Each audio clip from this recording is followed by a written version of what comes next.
Romantic হতে গেলে যে শুধুমাত্র জীবনে একজন life partner, soulmate, boyfriend, husband লাগবে কিংবা ওয়াইফ, গার্লফ্রেন্ড লাগবে এমন কিন্তু নয়।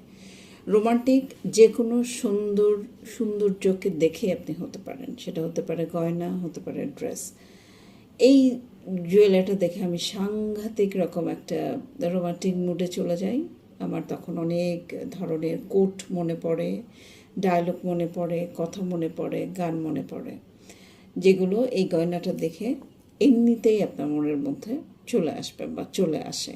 আমার এটা হয়, জানি না সবার কি হয় না হয়। অদ্ভুত সুন্দর একটা গয়না, অদ্ভুত সুন্দর। এবং আমি এতদিন আপনাদেরকে যেটা বলি যে আমি ইউজুয়ালি রিয়েল পার্ল নিয়ে কম কাজ করা হয়, খুবই কম কাজ করা হয়। কারণ রিয়েল পার্লের ইউজুয়ালি প্রি অর্ডার বা আমাদের যদি এই না থাকে, মানে স্পেশাল কোনো অর্ডার না থাকে, আমি রিয়েল পার্ল